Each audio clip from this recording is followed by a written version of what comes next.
wabarakatuh. Kepada yang kami hormati Ustaz kita Ustaz Firanda Andirja Hafizahullah Ta'ala, kami silakan. Bismillahirrahmanirrahim. Assalamualaikum warahmatullahi wabarakatuh. Alhamdulillahi ala ihsanih wa syukru lahu ala taufiqihi wa amtinanih wa asyhadu an la ilaha illallah wahdahu la syarika lahu ta'ziman li sya'nih wa asyhadu anna Muhammadan abduhu wa rasuluhu da'ila ridwanih. Allahumma salli alaihi wa ala alihi wa ashabihi wa ikhwanih. Hadirin dan hadirat yang dirahmati oleh Allah Subhanahu wa taala. Alhamdulillah, puji dan syukur kita panjatkan senantiasa kepada Rabb kita Allah Subhanahu wa taala atas segala karunia dan nikmat yang Allah berikan kepada kita. Salawat dan salam semoga tercurahkan selalu kepada junjungan kita, suri teladan kita, imam kita Nabi Muhammad sallallahu alaihi wasallam, dan juga kepada keluarganya serta seluruh sahabat beliau tanpa terkecuali. Kita melanjutkan bahasan kita. Sekarang kita masuk pada tafsir surat Al-Haqqah. Surat Al-Haqqah. Allah buka surat tersebut dengan firman-Nya Al-Haqqah. Surat Al-Haqqah surat Makkiyah, ya, surat Makkiyah. Sebagaimana sering kita sampaikan, surat Makkiyah itu surat yang turun tatkala Nabi belum berhijrah ke kota Madinah, ya. Al-Haqqah adalah salah satu nama dari nama-nama hari kiamat. Dan hari kiamat memiliki banyak nama dan masing-masing nama mengandung makna tertentu. Contoh namanya As-Sa'ah. Sa'ah artinya hari kiamat datang dengan tiba-tiba. Ya, contohnya Yaumul Qiyamah. Yaumul Qiyamah diambil dari qiyam yang artinya berdiri. Karena pada hari tersebut orang akan berdiri lama menanti kedatangan Allah di padang mahsyar di fasil qadha untuk memulai persidangan. Disebut juga dengan Yaumul Hisab, disebut juga dengan Yaumuddin, hari pembalasan. Ya, disebut juga dengan Thammah, yaitu hari di mana malapetaka menimpa dengan secara keseluruhan. Disebut juga dengan As-Sakhah, yaitu hari ditiupkan sangkakala yang memekakkan telinga karena suara begitu keras. Dan di antara sekian banyak nama hari kiamat adalah Al-Haqqah. Apa makna Al-Haqqah? Al-Haqqah ada beberapa pendapat di kalangan para ulama. Ada yang mengatakan Al-Haqqah yaitu mutahaqqiqatul wuqu', pasti terjadi. Pasti terjadi. Makanya dikatakan Al-Haqqah. Ya. Sebagaimana kata Allah Subhanahu wa taala, wa anna sa'ata atiyatun la raiba fiha. Bahwasanya hari kiamat pasti datang, tidak ada keraguan di dalamnya. Wa anna Allah yab'atsu man fil qubur, dan Allah akan membangkitkan manusia dari kuburannya. Ada yang mengatakan Al-Haqqah yaitu Allah akan mentahqiq al-wa'ad dan al-wa'id. Allah Subhanahu wa taala disebut Al-Haqqah, disebut hari kiamat dengan Al-Haqqah karena Allah akan mewujudkan, merealisasikan al-wa'ad dan al-wa'id, janji Allah dan ancaman Allah. Yang penghuni surga akan mendapatkan nikmat-nikmat yang Allah janjikan, dan penghuni neraka ya akan merasakan mendapatkan ancaman yang Allah janjikan kepada mereka. Ya, oleh karenanya setelah itu Allah sebutkan ancaman Allah Subhanahu wa taala ya terhadap para kaum pendusta seperti kaum Ad dan kaum Samud setelah di awal-awal dari surat Al-Haqqah, ya. Kemudian juga ada yang mengatakan dinamakan dengan Al-Haqqah ya karena akan sebagaimana ini pendapat Syekh Sa'di rahimahullahu taala bahwasanya al-haqa'iq ya segala hakikat akan nampak pada hari tersebut. Semua rahasia akan terbongkar pada hari tersebut. Akan terlihat mana yang kafir dan mana yang mukmin, mana yang saleh dan mana yang taleh ya. Jadi inilah di antara makna-makna Al-Haqqah yang disebutkan oleh para ahli tafsir yang kembali kepada makna al-haq ya. Tetapi itulah beberapa pendapat yang mereka ada khilaf dan maknanya semuanya benar insyaallah taala. Allah berfirman Al-Haqqah wa mal haqqah, tahukah kamu apa itu hari kiamat? Allah ulangi lagi wa ma adraka mal haqqah, dan tahukah kamu apakah itu hari kiamat? Ini menunjukkan agungnya hari tersebut sehingga Allah membawakan dengan uslub pertanyaan. Mal haqqah wa ma adraka mal haqqah. Tahukah engkau apa itu hari kiamat? Kemudian setelah itu Allah sebutkan kadzabat Tsamud wa 'Adun bil qari'ah. Kaum Tsamud dan kaum 'Ad telah mendustakan Al-Qari'ah. Al-Qari'ah ini juga salah satu nama dari nama hari kiamat. Ya, disebut dengan al-qari'ah karena dia qara'. Qara' itu darb bil quwwah, darbun syadid, namanya al-qara'. Ya, sehingga kenapa dikatakan hari kiamat dengan al-qari'ah? Karena dia benar-benar membuat takut manusia tatkala itu, seakan-akan ada hantaman yang kuat dalam hati mereka karena mereka melihat dahsyatnya hari kiamat. Tatkala matahari redup, kemudian tatkala langit terbelah, tatkala bintang-bintang berjatuhan, tatkala lautan meluap, lautan menjadi lautan api, ini membuat mereka takut luar biasa, seakan-akan jantung mereka dipukul dengan pukulan yang kuat, ya, maka disebut dengan al-qari'ah. Kata Allah, kadzabat Samudu wa 'Adun bil qari'ah. Kaum Samud dan kaum 'Ad telah mendustakan hari kiamat. Kenapa disebutkan secara spesial Samud dan 'Ad? Karena kaum Samud dan kaum 'Ad adalah kaum Arab, dikenal dengan al-Arab al-Ba'idah. Kaum Arab yang sudah punah. Dan ayat ini Al-Haqqah turun kepada Nabi tatkala Nabi di Mekah dan berhadapan dengan orang-orang Arab kaum Quraisy. Orang-orang Arab kaum Quraisy. Sehingga ya, kalau kata sebagian ulama, saya belum mengecek tapi kata sebagian ahli tafsir, kalau kita buka Alkitab Al-Muqaddas atau Injil yang ada sekarang, mereka tidak menyebutkan tentang kaum Samud dan kaum 'Ad. Karena kaum Samud dan kaum 'Ad nabi-nabi Arab, yaitu Nabi Hud dan Nabi Saleh. Dan kaum 'Ad dan kaum Samud, adapun kaum Samud letaknya di sebelah utara Jazirah Arab, yaitu di sekarang kota namanya Al-Ula, 300 km kira-kira sebelah utara kota Madinah. Adapun kaum 'Ad terletak di sebelah selatan Jazirah Arab, ada yang mengatakan di Yaman, ada yang mengatakan antara Yaman dan Oman, yaitu daerah namanya Al-Ahqaf. Al-Ahqaf artinya bukit-bukit pasir, ya. Situlah tempat tinggal kaum 'Ad. Sehingga kaum 'Ad dan kaum Samud adalah kaum yang lokasi mereka di Jaziratul Arab. Dan nabi-nabi mereka adalah Arab, tetapi bangsa 'Ad dan bangsa Samud sudah punah. Maka disebut dengan Al-Arab Al-Ba'idah. Tidak ada lagi keturunan mereka karena Allah telah binasakan mereka. Tetapi kaum 'Ad dan kaum Samud dikenal oleh suku Quraisy, oleh orang-orang Quraisy karena mereka bangsa Arab. Oleh karenanya Allah mendahulukan penyebutan mereka. Kadzabat Samudu wa 'Adun bil qari'ah. Kaum Samud dan kaum 'Ad telah mendustakan al-qari'ah, hari kiamat. Kata Allah, fa amma Samudu. Adapun kaum Samud, fa uhliku bit taghiyah.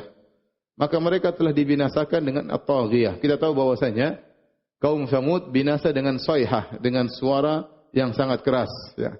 Subhanallah, Allah pernah membinasakan satu kaum dengan suara guntur yang sangat keras sampai mereka pun meninggal dunia. Disebut dengan taghiyah, ada dua pendapat. Taghiyah dari kata togo, yaitu melampaui batas. Pendapat pertama, kenapa Allah tidak sebutkan sayhah di sini? Mereka dibinasakan dengan suara yang keras, tapi Allah mengatakan mereka dibinasakan dengan taghiyah, dengan suatu yang melampaui batas. Pendapat pertama, yang dimaksud dengan taghiyah adalah suara yang keras yang melampaui batas, yang tidak wajar. Ya, kita mendengar suara guntur yang keras, kita ketakutan, ya, hati kita ketakutan mendengar suara yang begitu gemuruh, yang begitu keras, yang meledak-ledak kita dengar di langit, ya. Namun ini lebih daripada itu.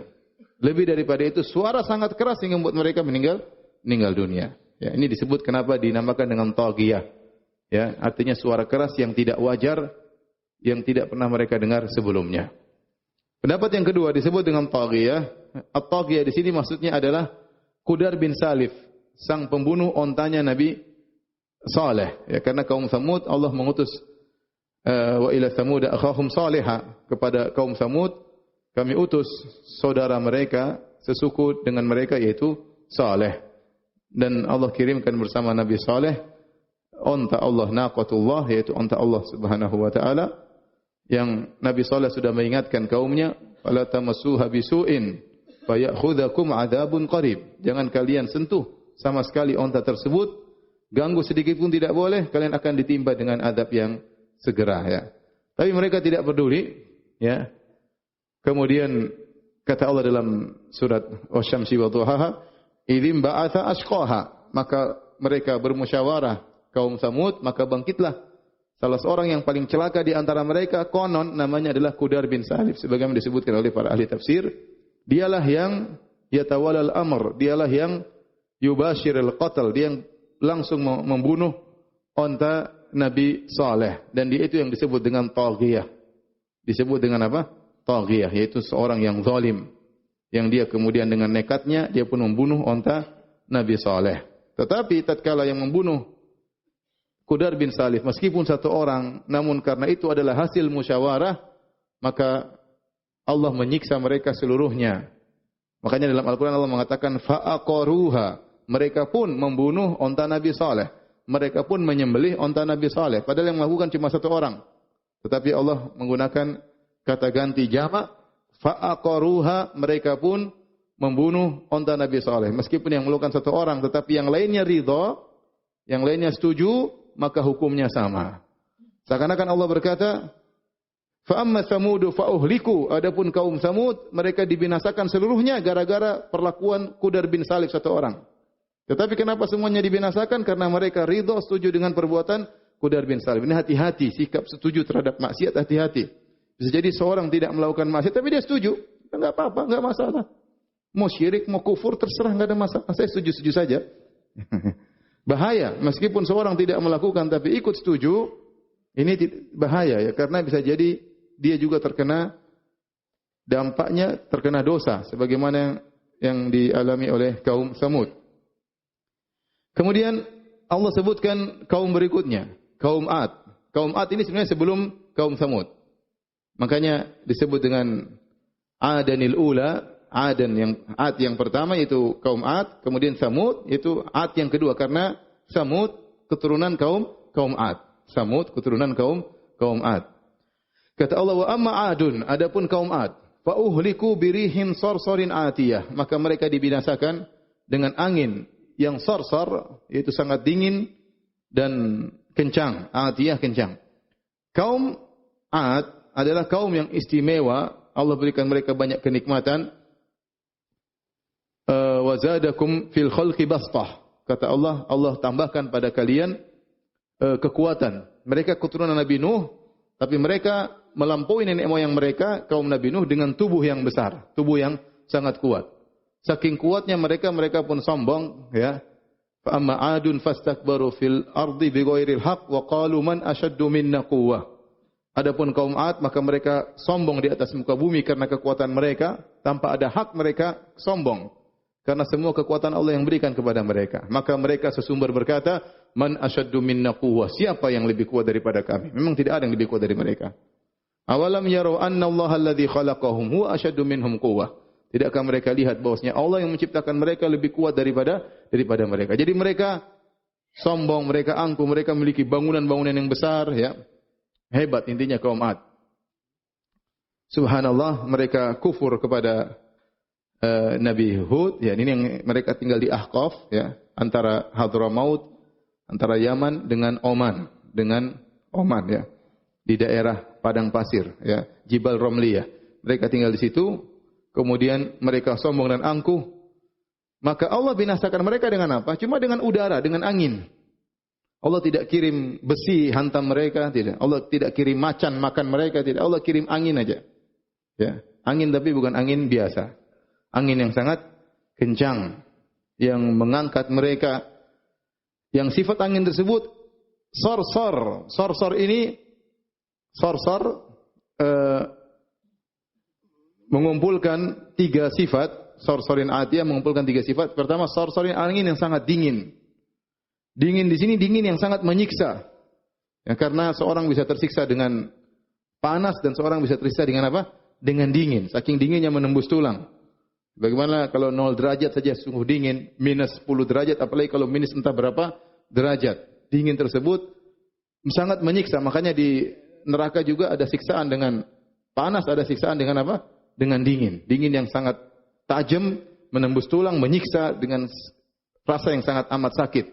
Maka sarsar ini angin barid, angin yang dingin.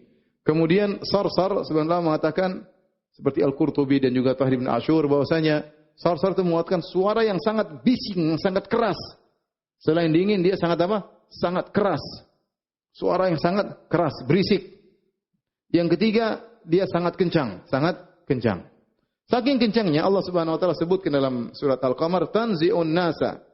angin tersebut mencabut manusia. Jadi tatkala angin tersebut datang, mereka sembunyi. Ada yang sembunyi di goa-goa, maka angin tersebut masuk ke goa. Kemudian kayak dipegang sama angin tersebut, dibawa ke udara. Masuk di sumur, anginnya masuk, dicungkil sama angin tersebut. Angin tersebut masuk kemana-mana, mencabuti mereka. Mereka tidak bisa sembunyi. Ya, saking kencangnya dan tanzi', dia mencabut apa? Manusia. Kemudian dengan sangat kencang, bayangkan ya, badan mereka yang begitu kuat dihembuskan oleh apa? Angin. Antum pernah lihat nggak ada angin kemudian ngangkat? Ya, kita cuma lihat mungkin di berita-berita ya. Kita lihat nggak pernah lihat langsung. Ya, ini manusia terangkat besar kemudian diputar oleh Allah Subhanahu wa taala. Kata Allah, "Sakhkharaha 'alaihim sab'a layalin wa thamaniyata ayyamin husuma."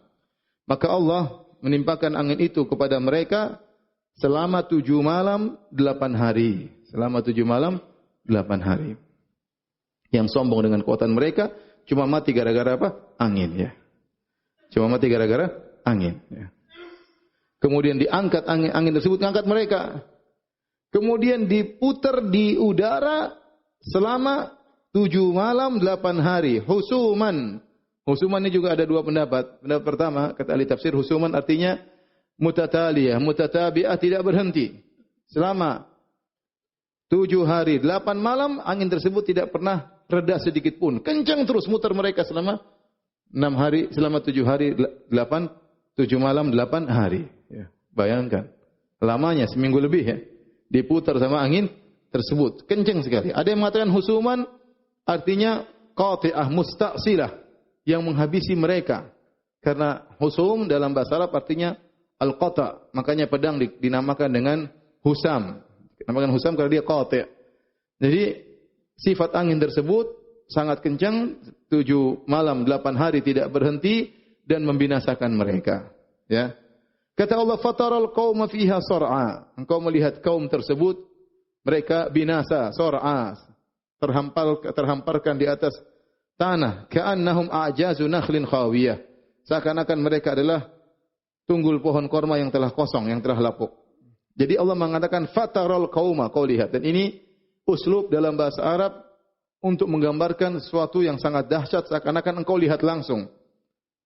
Allah berbicara kepada Nabi Muhammad SAW tidak melihat kejadian tersebut, dan kita baca, dan kita juga baca ayat ini, dan kita pun tidak melihat. Tapi saking dahsyatnya Allah gambarkan, seakan-akan kita melihat. Kalau kau lihat mereka, maka kau akan melihat mereka seperti batang korma yang sudah khawiyah, yang sudah kosong.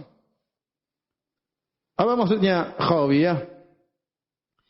Jadi kata mereka, kata para ulama, ahli tafsir, jadi mereka begitu mereka kabur diambil oleh angin, dicabut oleh angin, tidak ada yang bisa sembunyi. Setelah itu mereka diterbangkan di udara, diputar 7 malam 8 hari. Begitu saking kencangnya mereka diputar sampai lepas usus-usus mereka, keluar usus mereka. Ada yang mengatakan angin tersebut masuk dari mulut mereka, kemudian mencabut tanzi, mencabut usus keluar dari mulut-mulut mereka. Sehingga tubuh mereka menjadi kosong seperti ajazun nakhlin munqair, seperti batang korma yang sudah kosong dalamnya. Ya. Kemudian mereka setelah di 7 malam 8 hari diputar-putar, lepas semua usus mereka, sampai begitu kencangnya leher mereka lepas dari apa? Dari badan mereka, sehingga mereka terjatuh, tertancap di tanah seperti batang pohon korma, yang kata para ulama ini dalil bahwasanya tubuh mereka besar. Karena Allah menyamakan seperti batang apa?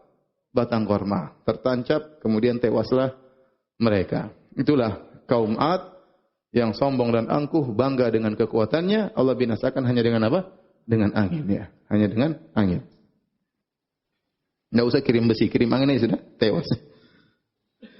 Kata Allah, "Fahal tara lahum min baqiyah?" Apakah ya engkau melihat ada yang tersisa di antara mereka? Tidak ada yang tersisa. Ya. Semuanya tewas, semuanya binasa. Setelah itu Allah sebutkan kaum setelah mereka, Fir'aun. Kata Allah, wa jaa Fir'aunu wa man qablahu. Dan telah datang Fir'aun dan orang-orang sebelum Fir'aun. Itu ada kaum-kaum yang lain sebelum Fir'aun yang juga Allah binasakan. Dalam sebagian qiraah, wa man kibalahu. Wa man kibalahu. Yang artinya, datanglah Fir'aun dan orang-orang yang bersertanya, yaitu pasukannya, tentaranya yang begitu banyak. Allah sebutkan bukan cuma Fir'aun yang Allah binasakan, Fir'aun dan bala tentaranya. Allah binasakan mereka. Wal mu'tafikat al munqalibat. Jadi al mu'tafikat artinya yang dibalik, yaitu adalah kaum Nabi Lut. Jadi ada yang mengatakan kaum Nabi Lut itu terdiri atas beberapa suku, sehingga makanya Allah menggunakan kata jama' wal mu'tafikat. Itu suku-suku yang dibalikkan oleh Allah Subhanahu wa taala yang mereka melakukan praktek homoseksual, ya, wa ja'alna 'aliha safilaha. Maka Allah angkat kampung mereka ke atas langit, kemudian Allah balikkan. Sehingga mereka begitu diangkat kampung mereka dan dibalikkan, begitu mereka terjatuh dari langit dihujani dengan hujan batu yang Allah kirimkan kepada mereka. Wa amtarna alaihim hijarat. Kami pun mengirimkan batu kepada mereka. Kemudian mereka binasa dalam kondisi terbalik sehingga diberi nama dengan Allah oleh Allah dengan al-mu'tafikat. Hal ini karena mereka al-jaza' min jinsil amal, balasan sesuai dengan perbuatan, karena mereka telah membolak-balikkan fitrah mereka. Asalnya fitrah seorang lelaki suka dengan apa? Wanita, tetapi fitrah mereka rusak sehingga mereka laki-laki suka dengan laki-laki. Ini tentunya adalah perbuatan yang keji dan tidak normal. Bagaimana laki-laki naksir sama laki-laki? Sekarang mau dianggap biasa oleh sebagian orang, ya. Aneh, ya. Ya. Nanti ada apa namanya? Wanita pelakor, ya. Nanti ada namanya lelaki pelakor. Lelaki perebut laki orang. Aduh, suami saya mau poligami. Poligami dengan siapa? Dengan om siapa? Masya Allah. Poligami dengan laki-laki. Ini enggak benar, sudah enggak normal seperti ini, ya. Makanya Allah balik mereka karena mereka telah merubah fitrah mereka. Kata Allah, mereka datang seluruhnya, baik Fir'aun maupun kaum sebelumnya maupun kaum Nabi Lut, mereka membuat dosa. Fa'asaw rasula rabbihim. Mereka melakukan kesalahan yang besar dan mereka bermaksiat kepada Rasul Rabb mereka. Fa'akhadhahum akhdatan rabiyah. Maka Allah pun menyiksa mereka dengan siksaan yang sangat keras. Rabiyah dari kalimat roba, yarbu, riba, yaitu bertambah, yaitu siksaan yang tidak biasa. Siksaan yang keras disiksa mereka oleh Allah Subhanahu wa taala. Setelah itu Allah sebutkan kaum yang berikutnya juga. Ini Allah sebutkan tentang kebinasaan kaum-kaum. Sebagaimana makna dari al-haqqah. Al-haqqah itu bahwasanya Allah akan mentahqiq, mewujudkan ancaman Allah Subhanahu wa taala. Di dunia saja Allah mewujudkannya, apalagi di mana? Di neraka Jahannam. Allah berfirman, "Inna lamma tagal ma'u hamalnakum fil jariyah." Kaum Nabi Nuh tatkala tagal ma, tatkala air sudah banyak melampaui batas, yaitu kaum Nabi Nuh yang mereka mendustakan Nabi Nuh, ya. Allah mengatakan, "Fa fatahna abwabas sama' bima'in munhamir wa fajjarnal arda uyunan faltaqal ma'u ala amrin qad qudir." Kata Allah, kami bukakan pintu-pintu langit, maka turunlah hujan yang sangat deras. Air keluar dari langit maupun dari tanah. Wa fajjarnal arda uyunan. Kami jadikan bumi sebagai mata air. Bukan Allah mengatakan kami keluarkan air dari mata air, tapi tanah-tanah jadi mata air seluruhnya. Wa fajjarnal arda uyunan. Allah tidak mengatakan wa fajjarna uyunal ardi, tidak. Tapi kata Allah wa fajjarna al arda uyunan, itu kami jadikan bumi sebagai mata air. Jadi air tiba-tiba banyak dari bawah, dari atas. Togol ma, sehingga air sudah sangat banyak. Kata Allah, hamalnakum fil jariyah, maka kami selamatkan kalian di atas sebuah bahtera, yaitu as-safina al-jariyah, yaitu bahtera yang berlabuh, ya. Kata Allah, linaja'alakum tadhkiratan wa ta'iyyaha udhunu wa'iyah. Agar kami jadikan peristiwa itu sebagai peringatan bagi kalian. Agar kita ingat nikmat Allah. Dulu nenek moyang kita, ya, diselamatkan oleh Allah di atas apa? Di atas sebuah bahtera. Karena sebagaimana pernah sampaikan, kita seluruhnya adalah keturunan Nabi Nuh alaihissalam. Sebagaimana kita semua keturunan Nabi Adam alaihissalam. Makanya Nabi Nuh diberi gelar dengan Al-Abu Ats-Tsani. Orang nenek moyang yang kedua. Ya. Karena manusia waktu itu hanya di zaman Nabi Nuh. Dan semuanya binasa kecuali yang naik di atas bahtera Nabi Nuh. Makanya Allah mengatakan, ya, linaja'al hamalnakum fil jariyah. Kami selamatkan kalian. Ya, kalian itu semuanya keturunan Nabi siapa? Nabi Nuh. Kami selamatkan kalian di atas bahtera. Dan kami jadikan peristiwa itu sebagai peringatan agar kita ingat bahwasanya bagaimana peristiwa tersebut. Maka ini kita harus baca bagaimana mereka membangkang, bagaimana Allah membinasakan mereka, bagaimana Allah menyelamatkan Nabi Nuh berserta nenek moyang kita yang jumlahnya cuma sedikit. Wa ma amana ma'ahu illa qalil. Tidak ada yang beriman kepada Nabi Nuh kecuali hanya sedikit. Wa ta'iyyaha udhunu wa'iyah. Dan agar diperhatikan oleh telinga yang mau mendengar. Telinga yang bisa mengambil pelajaran. Kisah ini dibacakan kepada orang-orang yang mau mendengar dan mengambil pelajaran. Ya, jangan sampai masuk telinga kanan, keluar telinga apa? Kiri. Bahkan belum masuk sudah mental. Ting. Lebih parah lagi. Setelah itu, setelah Allah menyebutkan tentang kebinasaan terhadap orang-orang yang membangkang di dunia, Allah sebutkan tentang hari kiamat. Ini juga Allah mewujudkan ancaman Allah di dunia maupun di akhirat. Di akhirat adalah hari kiamat. Kata Allah, فَإِذَا نُفِخَ فِي الصُّورِ نَفْخَةٌ وَاحِدَةٌ. Tatkala ditiupkan sangkakala dengan sekali tiupan. Ada khilaf, ini sangkakala, tiupan sangkakala yang keberapa? Ada yang mengatakan, karena tiup sangkakala menurut sebagian ulama ada 3. Yang pertama, nafkhatu al-faza', tiupan yang membuat orang ketakutan. Yang kedua, nafkhatu as-sa'aq, yang membuat semua orang meninggal dunia. Kemudian yang ketiga, nafkhatu al-ba'ath, yang tatkala tiupan membangkitkan manusia seluruhnya dari kuburan mereka. Nah, ini tiupan sangkakala yang mana? Yang pertama atau yang terakhir? Ya, sebagian ahli tafsir mengatakan ini yang pertama, sebagian ahli tafsir mengatakan ini yang terakhir. Wallahu alam bisawab, ya. Ya, kalau yang ini yang terakhir, fa idza nufikha fis suri nafkhatun wahidah. Ini bedanya di mana? Kalau diartikan ini tiupan sangkala yang pertama, berarti ditiupkan orang-orang ketakutan, maka mereka menyaksikan dahsyatnya hari kiamat. Bumi bergempa, langit terbelah. Ini disaksikan oleh orang-orang saja yang hidup di akhir zaman. Ini kalau diartikan dengan an-nafkhatul ula, nafkhatul faza', tiupan yang buat orang semua ketakutan. Tapi kalau diartikan dengan nafkhatul al-ba'ats, an-nafkhatul akhirah, an-nafkhatul tsalitsah, tiupan sangkala yang ketiga, maka manusia dibangkitkan dan mereka ikut menyaksikan dahsyatnya hari kiamat. Maka ada khilaf di kalangan para ulama. Apakah yang menyaksikan dahsyatnya hari kiamat hanya orang-orang akhir zaman, ataukah yang menyaksikan dahsyatnya hari kiamat juga seluruh manusia setelah mereka dibangkitkan, mereka melihat terjadinya perubahan alam semesta yang luar biasa. Sebagian ulama merojikan pendapat yang kedua. Makanya Allah berfirman, ya ayuhan nas ittaqu rabbakum inna zalzalatas sa'ati syai'un 'adzim yauma tarawunaha. Wahai manusia, takutlah kepada Rabb kalian. Sungguhnya gempa yang terjadi pada hari kiamat sangatlah dahsyat. Yauma tarawunaha, hari di mana kalian akan melihatnya. Seakan-akan seluruh kita akan melihat dahsyatnya hari tersebut. Kalau alam bisawab, mana yang lebih kuat? Kalau saya lebih condong pada pendapat kedua, bahwasanya semua akan menyaksikan. Semua akan menyaksikan, Bu. Karena Allah tatkala menyebutkan hari kiamat kepada orang-orang kafir musyrikin dan mereka sekarang sudah mati. Tidak lain untuk mengingatkan mereka, kalian akan berhadapan dengan hari ini. Sehingga hari kiamat akan dilihat oleh semua orang. Ya. Sehingga kalau begitu kita bawakan فَإِذَا نُفِخَ فِي الصُّورِ نَفْخَةٌ وَاحِدَةٌ. Tatkala tiupkan sangkakala dengan tiupan sekali tiupan, ini adalah tiupan yang ketiga. Jadi setiap tiupan cuma sekali. Jadi bukan tun, enggak, sekali aja. Tut, langsung hancur. Tut, bunyi keras ya. Langsung bangkit. Bunyi keras lagi, bunyi keras mati semua, bunyi keras lagi, sekali tiupan saja maka semuanya apa?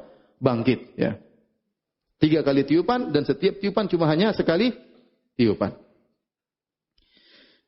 Kata Allah, wa humilatil ardu wal jibalu fadukkata dakkata wahidah. Dan diangkatlah bumi dan gunung-gunung, lalu dibenturkan keduanya sekali bentur. Subhanallah ya.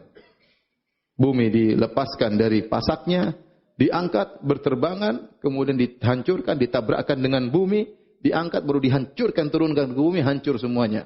Ya. Yas'alunaka 'anil jibal faqul yansifuha rabbi nasfa fayadharuha qa'an safsafa la tara fiha aywajan wala amta. Mereka bertanya kepada engkau tentang gunung, katakanlah Rabbku akan menghancurkannya dengan sehancur-hancurnya. Engkau akan lihat bumi datar, tidak ada gunung, tidak ada lagi lembah. Jadi bumi dicabut, ditabrakkan, dijatuhkan, hancur ya kesiban mahila, seperti debu pasir yang hancur. Tidak lagi kokoh. Kalau kita lihat gunung-gunung yang ada di Arab, gunung-gunungnya gunung pasir, bukan gunung pasir, gunung batu, batu besar ditancapkan. Batu tadi akan hancur seperti debu pada hari kiamat kelak. Kata Allah, ya, subhanallah, kita saja gempa saja yang terjadi di bumi sungguh mengerikan, ya. Gempa, ya, sungguh mengerikan, ya. Apalagi gempa yang terjadi pada hari kiamat kelak. Kata Allah, fa yauma idzi waqa'atil waqi'ah. Maka pada hari tersebut akan terjadilah hari kiamat. Al-waqi'ah juga salah satu dari nama hari kiamat. Al-waqi'ah artinya pasti terjadi. Al-waqi'ah telah terjadi. Tatkala hari kiamat, selain bumi dan gunung ditabrakan, kata Allah, wan syaqqatis sama'u, maka langit terbelah. Fahiya yauma idzin wahiyah. Maka dia pada hari tersebut langit dalam kondisi lemah. Kondisi langit, sebagaimana kalau kita kumpulkan ayat-ayat yang berkaitan dengan langit pada hari kiamat kelak, maka yang pertama infitar, idza samaa'un fatarat. Ini kondisi langit pada hari kiamat. Infitar adalah awal-awal terbelah, mulai retak-retak langit, mulai terbelah langit. Kemudian semakin besar belahannya disebut dengan insyiqaq. Idza samaa'un syaqqat. Tatkala langit terbelah, belahannya sempurna. Setelah langit terbelah sempurna, maka fahiya yauma idzi wahiyah. Jadilah dia lemah. Lemah. Tadinya langit itu kokoh, kuat. Sangat kokoh, tidak ada yang bisa menembus langit. Begitu kokohnya sampai dia menahan benda-benda langit besar. Bukankah matahari di langit, bukankah bintang di langit, bukankah planet-planet berada di langit, semuanya ditahan oleh langit. Mereka semua ya hinggap di langit. Artinya langit sebagai tempat mereka. Betapa kuatnya langit tersebut. Namun pada hari kiamat, langit yang begitu kuat akhirnya jadi lemah. Tatkala terbelah, mulailah bintang-bintang, dia tidak bisa lagi menahan bintang-bintang. Bintang-bintang yang kokoh berjatuhan. Lepas dari orbitnya. Langit tersebut menjadi lemah. Setelah mencapai pada tahapan lemah, baru kemudian tahapan berikutnya at-tay, yaitu dilipat oleh Allah Subhanahu wa taala. Was samawati matwiyatun bi yaminih. Maka langit pada hari tersebut, belum. Sebelum itu ada namanya al-kasht, ya. Al-kasht itu wa idza sama'u kushitat. Wa idza sama'u kushitat. Tatkala langit di kasht itu dilepaskan dari bingkainya. Seakan-akan langit itu ada tempatnya, dilepas oleh Allah Subhanahu wa taala, dilepas. Setelah dilepas baru yauma natawis samaa'a katayyi sijili lil kutub, baru kemudian Allah lipat langit tersebut seperti melipat lembaran buku. Jadi urutan kondisi langit yang pertama apa? Enggak ada hadiahnya, ya. Yang pertama infitar, baru awal dari apa? Robek. Yang kedua al-insyiqaq, sempurna robeknya. Yang ketiga wahiyah, jadi apa? Lemah. Yang keempat setelah lemah maka dicabut dari bingkainya, tempatnya. Ya, seakan-akan ada bingkainya. Enggak ada bingkainya, tapi seakan-akan lepas dari bingkainya. Seperti al-kasy itu seperti seorang yang melepas kulit hewan dari dagingnya. Setelah itu baru yang kelima apa? Tayy, yaitu dilipat oleh Allah Subhanahu wa taala seperti melipat lembaran-lembaran buku. Allah sebutkan di sini, wa ansyaqqatis samaa'u, langit terbelah, fahiya yauma idzi wahiyah, maka langit pada hari tersebut menjadi lemah. Allah berkata, wal malaku ala arja'iha, maka malaikat berada di penjuru-penjuru langit. Langit itu sangat luas, benda terluas yang bisa kita lihat sekarang ini adalah langit. Yang lebih besar di langit masih banyak. Ada namanya kursi. Wasi'a kursiyyus samawati wal ard, lebih luas lagi daripada langit. Kursi meliputi langit dan bumi. Yang lebih luas daripada kursi, arsy Allah Subhanahu wa taala. Tetapi yang bisa kita lihat sekarang yang paling luas adalah langit. Itu pun kita tidak tahu mana ujung dan mana pangkalnya. Tetapi ketahuilah langit tersebut ditinggali oleh para malaikat. Malaikat tinggal di langit. Pada hari tersebut kata Allah, wal malaku ala arja'iha. Malaikat seluruhnya berada di penghujung-penghujung langit. Di seluruh penjuru langit ada malaikat. Ya, mereka siap turun ke atas muka bumi. Kata Allah, wa yahmilu arsya rabbika fawqahum yauma idzin tsamaniyah. Maka pada hari tersebut ada 8 yang akan memikul arsy Allah Subhanahu wa taala. 8 ini ada khilaf di kalangan para ulama. Ada yang mengatakan 8 malaikat, ada yang mengatakan 8.000 malaikat, ada yang mengatakan 8 baris malaikat. Arsy Allah yang begitu agung, yang sangat besar, ya.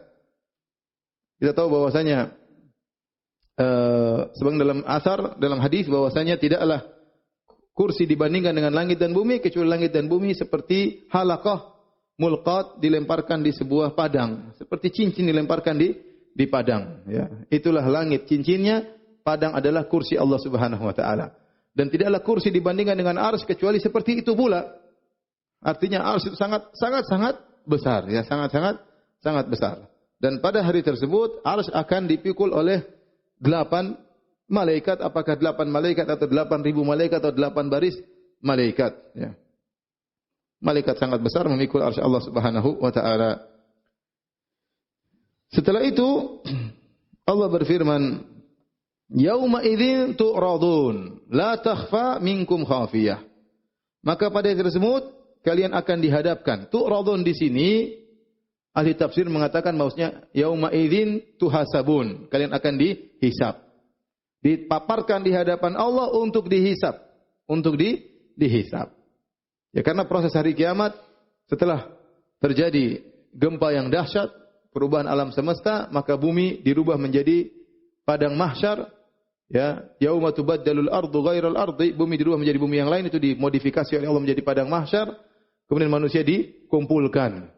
Yu'radun 'alal mahsyar, dipaparkan di atas padang mahsyar, tetapi maksudnya adalah untuk apa? Dihisab. Dari situlah mereka berdiri di fi yaumin kana miqdaru 50 alf sanah. Di hari di mana satu hari seperti 50.000 tahun, mereka berdiri, tidak duduk, mereka berdiri untuk menunggu kedatangan siapa? Allah Subhanahu wa taala.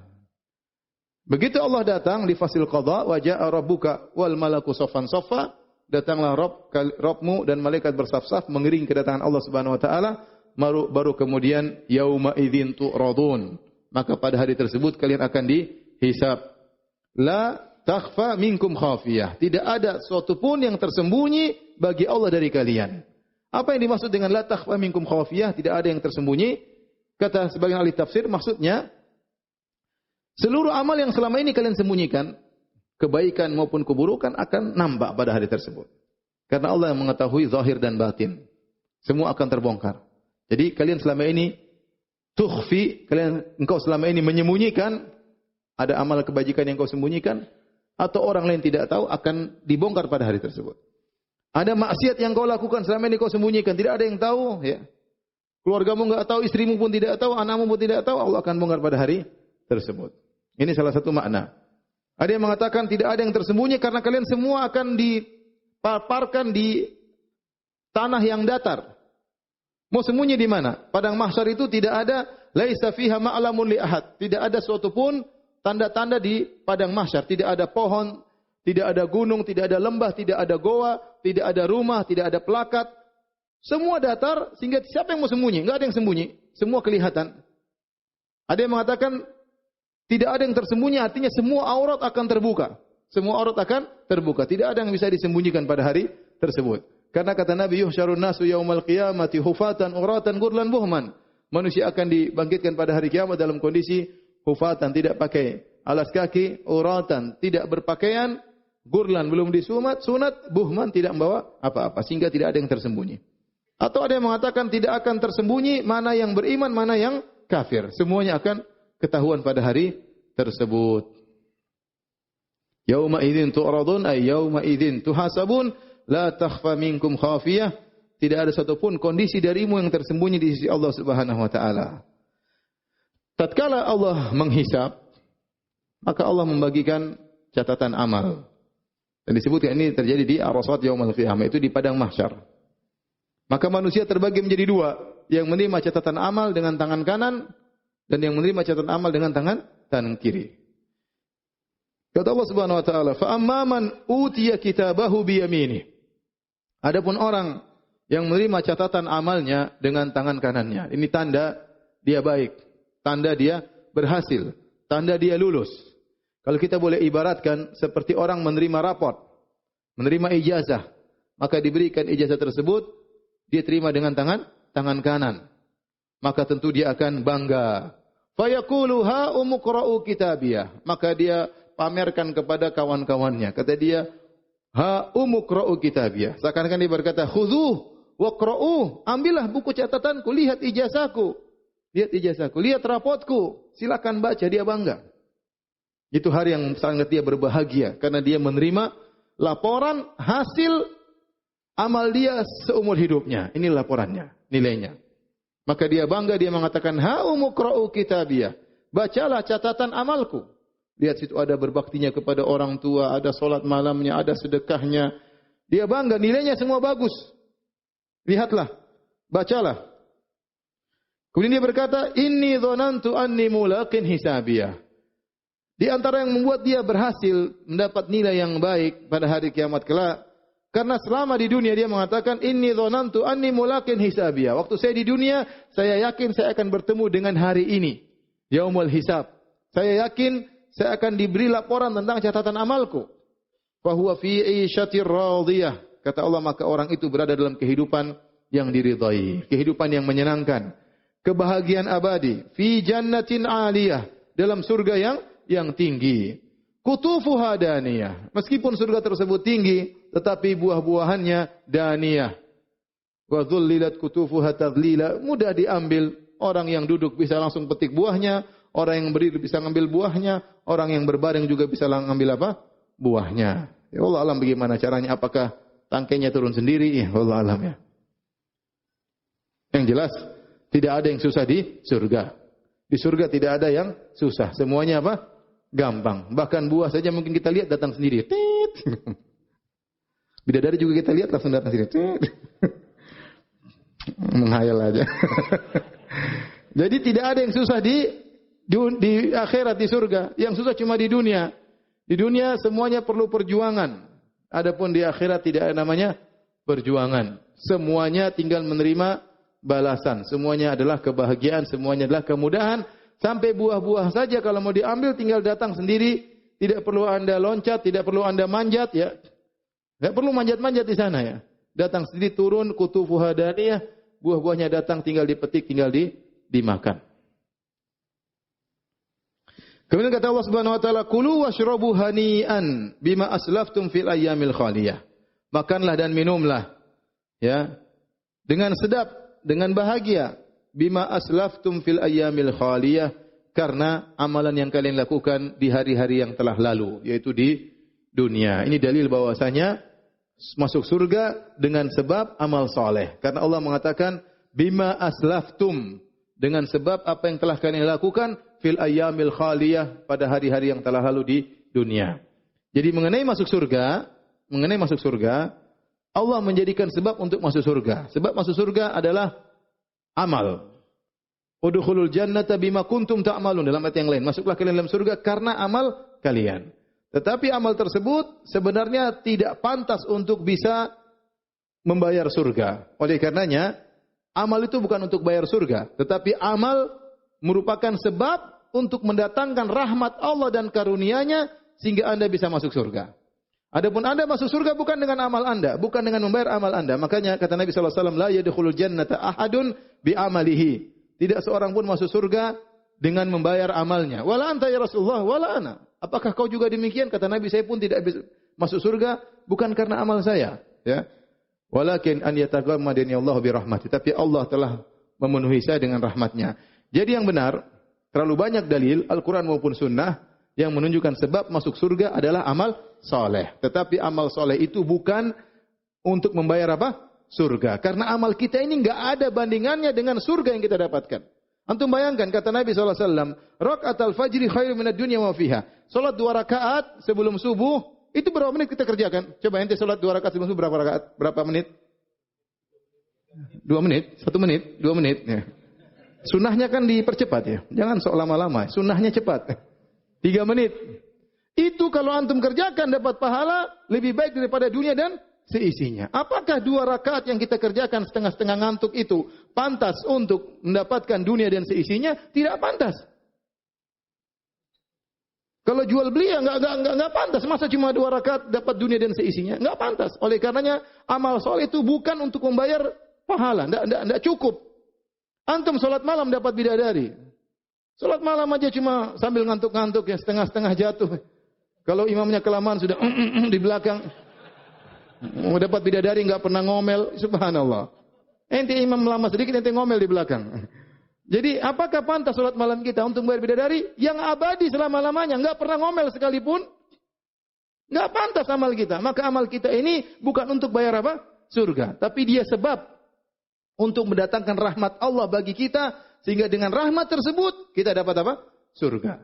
Oleh karenanya Allah menyebutkan amal soleh merupakan sebab masuk surga, tapi dia bukan untuk bayar apa? Bayar surga. Paham di sini?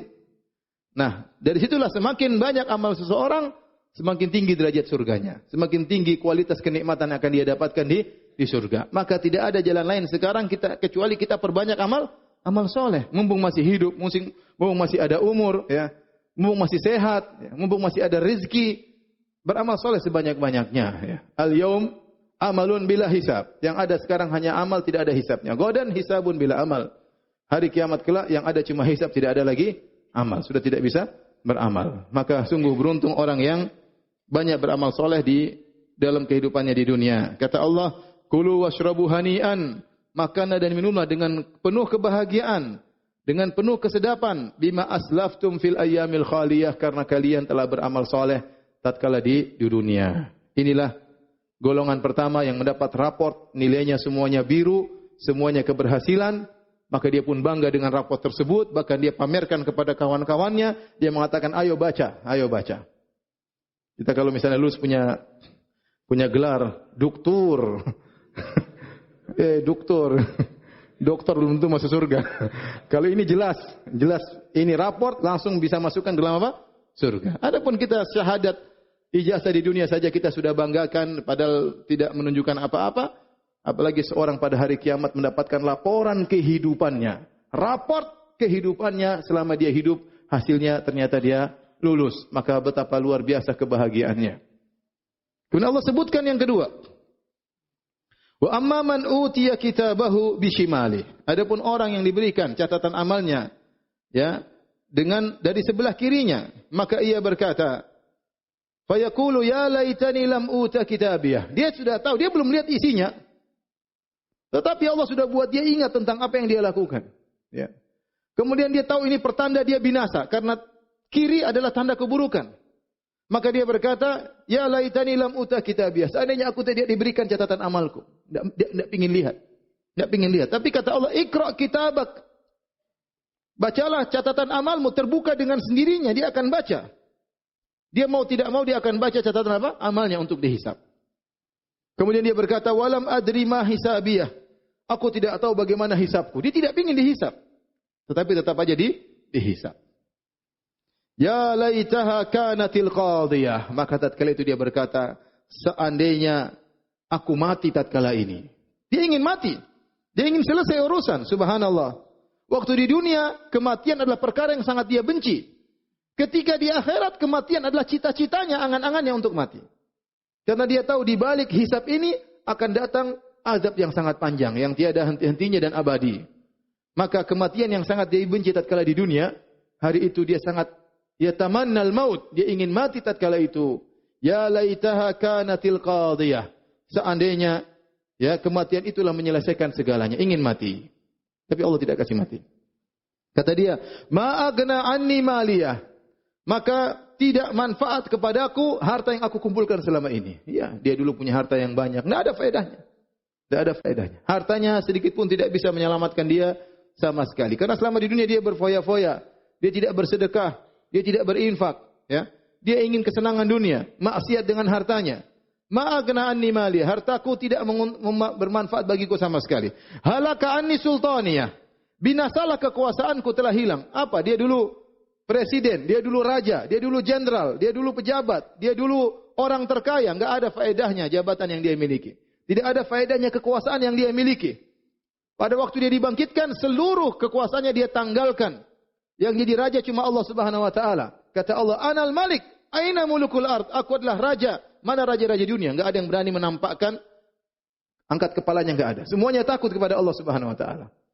Maka dia sadar tatkala itu, kata dia, halaka anni sultaniyah, telah hilang kekuasaanku, tidak bermanfaat kekuasaanku sama sekali. Setelah itu kata Allah, khudhuhu faghullu. Maka peganglah dia, tangkaplah dia, belenggulah tangannya ke lehernya. Ghullu itu begini. di lehernya, tangannya ditaruh di lehernya, baru kemudian dibelenggu. Tsummal jahima sallu, kemudian masukkan dia ke dalam neraka Jahannam yang apinya menyala-nyala. Tsumma fi silsilatin dar'uha sab'una dhira'an fasluku. Kemudian belitlah dia dengan rantai yang panjangnya 70 hasta. 70 hasta di sini Allah alam apa? Hasta manusiakah? Para ulama mengatakan apakah hasta manusiakah atau hasta malaikatkah ataukah 70 ini adalah lambang dari suatu rantai yang sangat panjang? Fasluku, masukkan dia dalam rantai tersebut. Ada yang mengatakan kepalanya dimasukkan. Rantai itu kan adalah kumpulan halaqah-halaqah, lingkaran-lingkaran besi. Ada yang mengatakan kepalanya dimasukkan dalam lingkaran besi tersebut kemudian digeret. Ada yang mengatakan rantai tersebut dimasukkan dari mulutnya keluar di duburnya kemudian apa digeret. Ada yang mengatakan rantai tersebut dililit pada dia kemudian digeret. Rantai yang sangat panas kalau orang menyentuh tangannya langsung melebur ya. Saking panasnya rantai tersebut. Disebut oleh para tafsir dengan berbagai macam siksaan. Makna dari fasluku yaitu masukkan dia, lilitlah dia dengan rantai tersebut. Innahu kana la yu'minu billahil azim. Inilah sebabnya kenapa dia disiksa. Dia dahulu tidak beriman kepada Allah yang Maha Agung. Wala yahuddu ala ta'amil miskin. Dua sebab. Yang kedua, dia tidak pernah memotivasi orang untuk memberi makan kepada fakir miskin. Subhanallah. Dia tidak beriman dan dia tidak pernah berbuat baik kepada orang lain. Pelit yang membuat dia masuk neraka Jahannam. Oleh karenanya sifat pelit sifat buruk. Kalau tidak buruk, kenapa Allah mengkhususkan sifat ini yang membuat dia masuk neraka Jahannam? Dua, tidak beriman. Yang kedua, karena apa? Pelit. Oleh karenanya Syekh Abdurrahman bin Nasir As-Sa'di rahimahullah dalam tafsirnya tatkala menafsirkan ayat ini berkata, sumber kebahagiaan bagi manusia dua. Pertama ikhlas, yaitu iman kepada Allah. Yang kedua al-ihsan ilal ghair, berbuat baik kepada orang lain. Kalau Anda ingin bahagia, kumpulkanlah dua perkara ini. Anda beriman, yang melazimkan Anda ikhlas. Yang kedua Anda berbuat baik kepada orang lain. Jika Anda mengumpulkan dua hal ini, ikhlas disertai membantu orang lain, berbuat baik sama orang lain, Anda akan menjadi orang yang paling bahagia. Sejauh mana ketinggian ikhlas Anda, sejauh mana bantuan Anda terhadap orang lain, sejauh itu pula Allah akan memberikan kebahagiaan kepada Anda. Dan dua perkara itu hilang dari orang ini. Dia tidak beriman, tidak ikhlas, dan dia pelit, tidak membantu orang lain. Ya, dia pelit, dia ngapain saya kasih harta saya sama orang yang susah payah cari adalah saya, ngapain dia merasakan nikmat yang sudah saya perjuangkan. Kata Allah, "Falaisa lahul yauma hahuna hamim." Maka pada hari tersebut tidak ada seorang teman pun baginya. Tidak ada temannya. Dulu dia kaya raya, punya bodyguard yang banyak, punya anak buah yang banyak, punya bawahan yang banyak, punya teman-teman dekat, semuanya tidak ada yang tolong dia. Tidak bisa nolong dia. Tidak ada yang bisa kasih syafaat sama dia. Ya. Dia tidak beriman kepada Allah Subhanahu wa taala. Tidak ada temannya sama sekali. Wala ta'amun illa min ghislin, dan tidak ada makanan baginya kecuali dari gislin. Gislin adalah cairan yang keluar dari tubuh penghuni neraka Jahannam. Apakah nanah ataukah darah, entah muntahnya, entah apanya, pokoknya cairan yang busuk. Dan mengumpulkan tiga sifat, kata para ulama. Gislin, cairan yang mengumpulkan tiga sifat. Yang pertama, sangat syadidatul hararah, sangat panas. Cairan tersebut sangat panas. Yang kedua, ya, sangat bau. Ya. Yang ketiga, sangat tidak enak. Syadidatul mararah. Ya. Syadidatul raihah. Tiga ini. Sangat panas, sangat bau, dan sangat tidak enak. Nanah di dunia aja kita jijik lihat nanah, apalagi jadi makanan minuman pada hari kiamat kelak. Inilah minuman mereka, inilah makanan mereka. Wala ta'amun illa min gislin. Tidak ada makanan bagi mereka kecuali gislin. La ya'kuluhu illa al-khati'un. Tidak ada yang memakannya kecuali orang-orang pendosa. Kecuali orang-orang pendosa. Allah tidak mengatakan al-mukhti'un. Kalau al-mukhti'un bisa jadi salah tidak sengaja. Kalau al-khati'un salah dengan sengaja. Sedangkan Allah berfirman, "Fala uqsimu bima tubsirun wa ma la tubsirun." Maka sungguh aku bersumpah dengan apa yang kalian lihat dan apa yang kalian tidak lihat. Kata para ulama, Allah bersumpah dengan seluruhnya. Karena perkara di dunia ini cuma dua, ada yang kita lihat, ada yang tidak kita lihat. Ada yang kita lihat seperti rembulan, matahari, bumi, siang, malam, ada yang tidak kita lihat seperti malaikat, seperti jin, seperti banyak hal yang tidak kita lihat. Allah bersumpah dengan seluruhnya. Fala uqsimu bima tubsiruna wa ma la tubsirun. Yaitu Allah bersumpah dengan apa yang kalian lihat dari hal-hal yang berhak untuk dijadikan sumpah, dan Allah bersumpah dengan hal yang tidak kalian lihat yang berhak untuk dijadikan sumpah, seperti malaikat. Allah bersumpah dengan malaikat. Allah menekankan innahu laqaulu rasulin karim. Sungguhnya Al-Qur'an itu adalah benar-benar perkataan Rasul yang mulia. Ada yang mengatakan Muhammad, ada yang mengatakan Jibril. Dan kalimat kata Rasul menunjukkan utusan, artinya utusan ini membawa perkataan yang mengutusnya. Paham? Muhammad dikatakan Rasul, Jibril dikatakan Rasul. Tugas Rasul itu apa? Utusan. Membawa perintah dari yang mengutusnya. Jadi Al-Quran adalah firman Allah Subhanahu wa taala yang dibawa oleh utusan Allah. Apakah malaikat Jibril ataukah Nabi Muhammad sallallahu alaihi wasallam yang mulia? Wa ma huwa biqauli syair. Sungguhnya Al-Quran bukanlah perkataan penyair. Dan bukan, antum kalau lihat Al-Quran bukan syair. Syair caranya berbeda. Ya. Ada qawafinya, ada aturannya, ada ketukannya, itu syair. Adapun Al-Quran tidak demikian. Al-Quran bukan syair. Subhanallah, ya. Orang baca nazar, baca tulisan, susah untuk menyentuh hati, enak dibaca, kecuali Al-Quran. Al-Quran itu bukan syair, tapi kalau dibaca enak. Banyak kan orang kalau mau enak baca, harus baca apa? Syair. Al-Quran tidak. Bukan syair, tapi bisa dilakukan, bisa enak didengar. Al-Quranul Karim. Wa ma huwa biqauli syair. Ini bukan perkataan penyair. Qalilan ma tu'minun.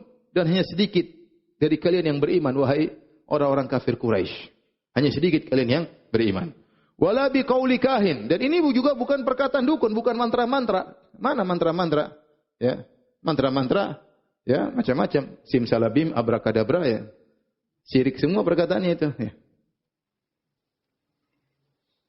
Tidak ada. Tidak sama dengan Al-Quran. Qalilan ma tadhakkarun. Hanya sedikit dari kalian yang mengambil pelajaran. Tanzilum min rabbil alamin. Penekanan. Sungguhnya Al-Quran itu turun dari Rabbil Alamin, dari penguasa alam semesta ini, yang menciptakan alam semesta ini, menciptakan manusia dan jin, yang menciptakan kalian wahai orang-orang kafir Quraisy. Kemudian Allah tekankan, walau taqawwala alaina ba'dal aqawil. Seandainya Muhammad itu membuat-buat suatu perkataan atas nama kami sedikit saja, ya, la akhadnahu minhu bil yamin. Maka kami akan menangkapnya, menyiksanya dengan tangan kanan kami, yaitu kami akan menyiksa dia dengan hebat.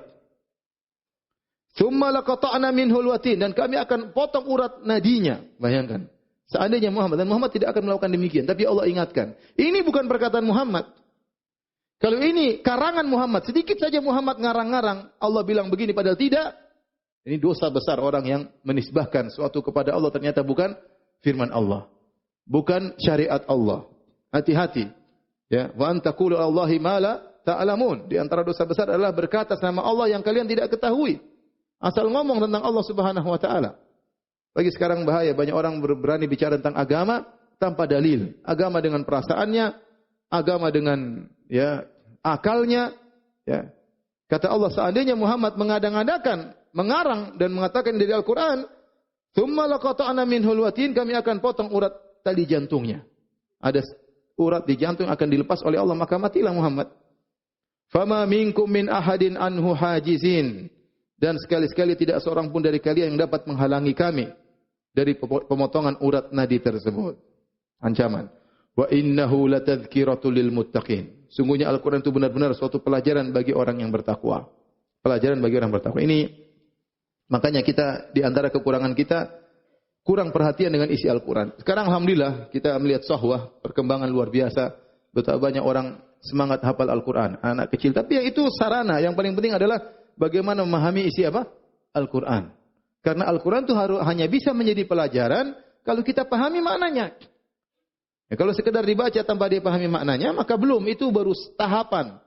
Tahapan yang sangat bagus, tapi harus dilanjutkan pada tahapan berikutnya. Anak-anak kita semangatkan untuk hafal Quran, ya. Bukan untuk dibangga-banggakan, tapi agar dia setelah itu belajar apa? Bahasa Arab, kemudian dia memahami isi kandungan Al-Quran. Wa inna lala'alamu anna minkum mukadzibin. Dan sungguhnya kami benar-benar mengetahui bahwasanya di antara kalian ada yang mendustakan. Padahal Al-Quran begitu kuat dalilnya, begitu jelas ini mukjizat dari Allah Subhanahu wa taala. Namun tetap saja kata Allah, pasti ada di antara kalian yang mendustakan apa? Al-Quran. Kalau orang-orang Quraisy saja yang ngerti bahasa Arab, mereka tahu tentang balaghah Al-Quran, mereka tetap mendustakan Al-Quran, bagaimana dengan orang yang tidak tahu bahasa Arab? Sehingga begitu banyak manusia di atas muka bumi ini yang mereka mendustakan apa? Al-Quran. Wa innahu lahasratun 'alal kafirin. Sungguhnya Al-Quran itu adalah penyesalan bagi orang-orang kafir. Ada yang mengatakan orang kafir tatkala mereka di akhirat mereka tahu agungnya Al-Quran, mereka tahu betapa besar pahala orang yang mengamalkan Al-Quran, maka mereka menyesal. Kenapa dahulu mereka tidak beriman dengan Al-Quran? Mereka tahu betapa pahala besar bagi orang yang baca Al-Quran, bagi orang yang mengamalkan Al-Quran, sehingga mereka pun menyesal pada hari tersebut. Wa innahu lahaqqul yakin. Dan sungguhnya Al-Quran itu adalah benar-benar haqqul yakin. Al-yakin ada 3 kata para ulama. Yang pertama namanya ilmul yakin, yang kedua namanya ainul yakin, yang ketiga namanya haqqul yakin. Yang pertama ilmul yakin, yaitu keyakinan yang diperoleh dengan khabar. Kita mendengar kabar dari orang sikoh, 5 orang kabarkan, orang terpercaya kabarkan, maka kita yakin. Karena kita mendengar kabar, itu namanya ilmul yakin. Keyakinan yang diperoleh dengan ilmu. Yang disebut dengan ainul yakin, yaitu keyakinan yang diperoleh dengan melihat. Kita mengatakan, si fulan sudah hadir. Kenapa? Saya yakin, saya lihat dia kok hadir. Saya lihat langsung. Itu namanya ainul yakin. Tingkat yang paling tinggi namanya haqqul yakin. Haqqul yakin itu keyakinan yang diperoleh dengan mubasyarah, dengan dzauq, dengan perasaan, dengan menyentuh, dengan langsung. Seperti tatkala kita lihat kopi, kita yakin ini kopi. Begitu kita minum, benar ini kopi. Bukan cuma sekedar ainul yakin, tapi sudah kita apa? Rasakan. Nah, Al-Quran disifati dengan haqqul yakin. Seharusnya kalau orang baca Al-Quran, melantunkan Al-Quran, membaca isinya, mempelajari kisah-kisahnya, maka dia akan sampai pada keyakinan, bukan cuma ilmu yakin, bukan cuma ainul yakin, tapi dia akan sampai pada haqqul yakin. Semakin orang belajar Al-Quran, dia semakin yakin dengan agama ini. Agama ini agama yang luar biasa. Yakin dengan ada Rabbul Alamin. Yang jelas dia harus pelajari Al-Quran. Dia buka rahasia-rahasia Al-Quran yang disebut oleh para ahli tafsir. Kata Allah, fasabbih bismi rabbikal azim, maka bertasbihlah dengan menyebut nama Tuhanmu yang maha besar. Ada yang mengatakan salatlah, ada yang mengatakan sucikanlah Allah dari keburukan-keburukan, uyub wa naqais, karena Allah maha sempurna. Karena kata tasbih itu secara bahasa Arab artinya dari ibad. Itu menjauhkan Allah dari an-naqais wal uyub. Itu namanya tasbih. Bahwasanya kalau kita mengatakan subhanah, yaitu ya Allah maha suci engkau jauh dari segala kekurangan, engkau jauh dari segala aib, dari segala cacat, engkau maha sempurna dalam segala sifat-sifatmu. Demikian para hadirin, sudah selesai suratnya. Alhamdulillah. Ya, kalau ada yang bertanya saya persilahkan. Wallahu ta'ala a'lam bis-shawab.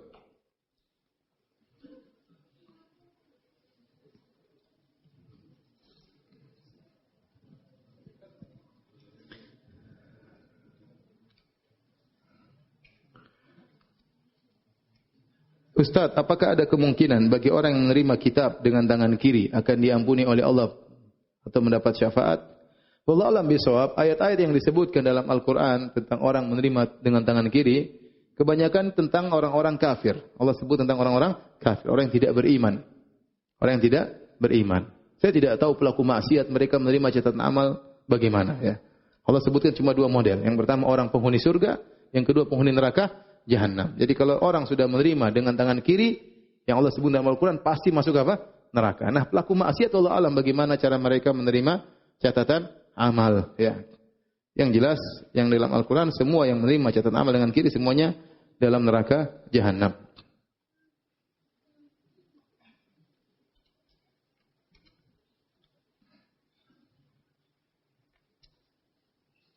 Saya pernah mendengar bahwa tidak ada perkataan Nabi tentang perkara gaib seperti kiamat yang tidak ada atau tidak tertulis di Al-Quran. Apakah benar bahwa hadis yang mengatakan bahwa Nabi membicarakan hal gaib yang tidak ada di Al-Quran itu merupakan hadis palsu?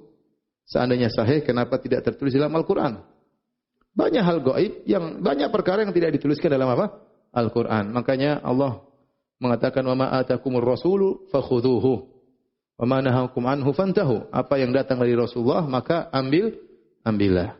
Dan di antaranya Nabi mengabarkan sebagian hal-hal yang gaib. Ya. Meskipun tidak tercantum dalam Al-Qur'an, ya. Banyak hal-hal gaib Nabi kabarkan, banyak penjelasan yang Nabi jelaskan yang tidak termaktub dalam Al-Qur'an karena Nabi fungsinya adalah menjelaskan isi Al-Qur'an. Maka tidak mungkin seorang bisa sempurna mempelajari Islam kecuali menggabungkan dua sumber hukum yaitu Al-Qur'an dan hadis ya.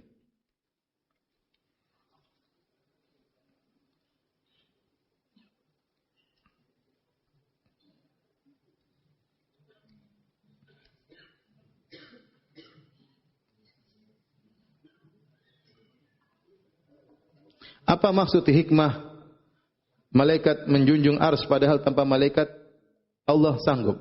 Allah Subhanahu wa taala sanggup melakukan semuanya. Tapi Allah menunjukkan kepada manusia bagaimana banyaknya pasukan Allah meskipun Allah tidak butuh dengan mereka ya. Sebagaimana Allah membuat sebab-sebab ya. Bahwasanya banyak malaikat yang beribadah kepada Allah meskipun Allah tidak butuh dengan ibadah mereka. Kalau kalian tidak tunduk, sungguhnya banyak malaikat yang tunduk kepada Allah Subhanahu wa taala. Ya. Sebagaimana Allah bisa ciptakan antum semua tanpa ayah dan ibu. Sebagaimana Allah ciptakan Nabi apa? Nabi Adam tanpa ayah dan ibu. Tetapi Allah punya hikmah-hikmah yang Allah kehendaki. Ya, dengan adanya ayah dan ibu, adanya namanya pernikahan, ada namanya cinta, ya, ada namanya jomblo, ada namanya baru kemudian ada namanya anak, ada namanya kasih sayang orang tua dan anak. Itu semua ada hikmah yang Allah kehendaki. Sebagaimana Allah menciptakan langit dan bumi dalam masa 6 hari, Allah mampu dalam sekejap. Tapi kata para ulama, Allah ingin memperlihatkan proses kepada malaikat agar mereka tahu agungnya, dahsyatnya Allah Subhanahu wa taala, ya. Allah bisa ciptakan antum langsung tiba-tiba besar, ya. Tanpa melalui kecil. Tapi ada hikmah, Allah ingin tahu bagaimana orang tua sayang kepada anaknya masih kecil, bagaimana imut-imutnya antum waktu kecil. Kalau tiba-tiba besar jenggotan kumisan, Allah bisa memegang langit arsy tanpa ada malaikat. Tapi Allah ingin demikian. Allah ingin melihat bagaimana agungnya Allah Subhanahu wa taala dengan menciptakan sebagian sebab-sebab. Itu pun semuanya yang kasih kekuatan juga kepada malaikat adalah Allah Subhanahu wa taala. Jadi jangan disangka bahwasanya Allah butuh kepada malaikat, tidak ya. Tapi Allah memang menciptakan junud, pasukan-pasukan Allah agar diketahui bagaimana agungnya Allah Subhanahu wa taala. Ustaz, bagaimana hukum memejamkan mata untuk meresapi ayat yang kita tahu arti dan maknanya pada saat salat? Karena biasanya saya lebih khusyuk dan merasakan kenikmatan saat memejamkan mata, tapi hanya pada saat dibacakan. Selebihnya tetap dibuka mengarah ke tempat sujud. Mengenai salat, hukumnya sunnahnya adalah membuka mata. Nabi SAW salat dengan tidak memejamkan mata. Para sahabat juga salat tidak dengan memejamkan mata. Bahkan para sahabat terkadang melihat gerakan jenggot Nabi SAW. Para sahabat melihat gerakan salat Nabi SAW. Nabi terkadang salat di atas mimbar supaya dilihat oleh para sahabat. Berarti para sahabat salatnya tidak memejamkan apa? Mata. Kita memejamkan mata, kalau kita tidak bisa khusyuk dengan melihat, kita latih diri kita agar bisa khusyuk sesuai dengan sunnah. Kecuali ada sebab-sebab tertentu, misalnya kalau kita lagi buka mata ternyata ada ribut di depan, anak kecil dari sana dari sini, kita merasa terganggu, tidak apa-apa, tatkala itu tutup mata.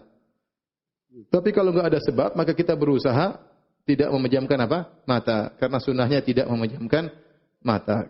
Kecuali ada sebab tertentu, kita merasa terganggu, misalnya ada gambar-gambar tertentu atau ada gerakan-gerakan tertentu, kita tutup mata tidak mengapa dalam rangka menolak gangguan tersebut.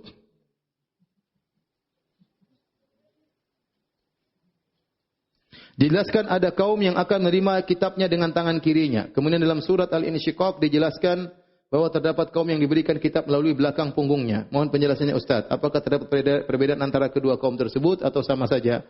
Para ulama mengatakan dua kaum tersebut sama saja. Ya. Amma man utiya kitabahu wara'a dhahri. Adapun orang yang menerima catatan dari belakangnya. Dalam ayat ini wa amma man utiya kitabahu bishimali, menerima dengan kirinya. Ada yang mengatakan mereka menjamakkan, ada yang mengatakan dia terima begini. Ya. Ada yang mengatakan tangannya tembus ke belakang, tembus dada, kemudian ke belakang menerima catatan amalnya. Ya. Ada yang mengatakan dia pegang, kemudian dia balik ke belakang, kiri kali dia balik ke belakang. Intinya ini dua kaum yang sama. Ya. Adapun kaifiyahnya bagaimana, Allah alam ya. Tapi ini dua kaum yang sama, sama-sama masuk neraka. Dari akhwat.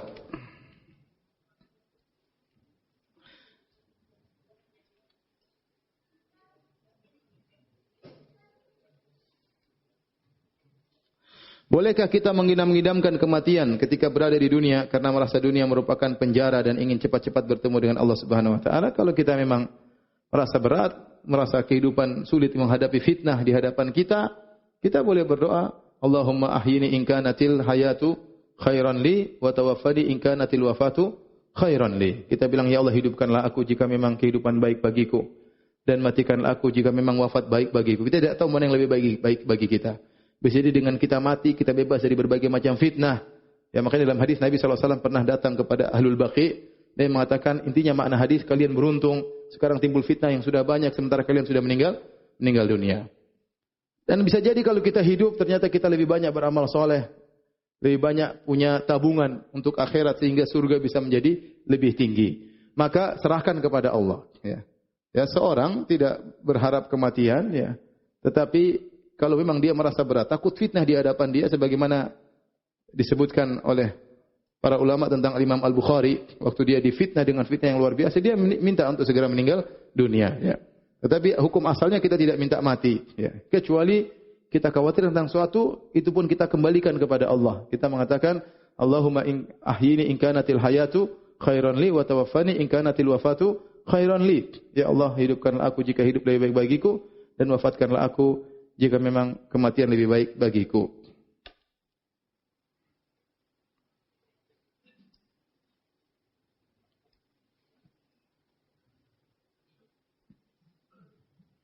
Ustaz, orang tua saya sholat 5 waktu, alhamdulillah. Rajin membantu orang lain, tapi beliau enggak pernah baca Al-Quran. Bila diingatkan jawabannya iya, iya saja. Beliau tidak bisa mengaji. Ya itu sebabnya tidak bisa mengaji. Gimana suruh baca ma'ana biqari? Aku tidak bisa baca. Iqra ma'ana biqari. Ajari dulu biar bisa baca ngaji. Dia enggak bisa ngaji, suruh ngaji. Bila dibilang untuk baca terjemahnya, beliau pun tidak mau, dan beliau suka sekali mendatangi paranormal lain yang bahaya, yang beritahu hal gaib tentang sakitnya dan lain-lain. Apa orang tua saya bisa masuk surga dengan amalan salatnya dan berbuat baik dengan orang-orang saja? Ini urusan Allah, masalah surga dan neraka, tapi tugas Anda sebagai anak yang berbakti terus menasihati orang tua. Nasihati bahwasanya dukun itu tidak boleh. Ya, sampaikan dalil Rasul kita bersabda, dalil sampaikan dengan dalil, sampaikan dengan logika, sampaikan semuanya. Bilang ayah, dukun itu ngawur, bilang aja. Dukun itu enggak benar, ya. Kalau dukun bisa menyembuhkan penyakit, rumah sakit tutup semuanya, ya. Ini dukun aja sakit. Semuanya sampaikan dengan nakli dan akli, dengan dalil nakal, dengan hadis Nabi, dengan ayat Al-Quran. Hafalkan ayatnya, sampaikan kepada orang tua. Allah berfirman dalam Al-Quran, Tuhan pencipta alam, Tuhan pencipta dukun berfirman. Rasulullah SAW bersabda. Kemudian sampaikan terus sampaikan sambil berdoa kepada Allah agar orang tua dapat apa? Hidayah. Ya. Kita sudah berusaha, selanjutnya serahkan kepada Allah Subhanahu wa taala.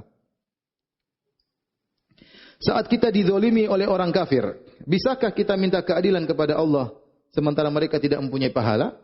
Minta saja, karena dua kemungkinan. Kalau dia tidak punya pahala, dosa kita dilemparkan kepada dia. Wa in faniyat hasanatuhu qabla an yuqdama alaihi ukhidat min sayyi'atihim faturihat alaihi thumma turiha finnar. Kalau orang yang menzalimi kita punya kebaikan, kita akan diberi kebaikannya. Kalau dia tidak punya kebaikan, dosa kita yang kita offer kepada dia.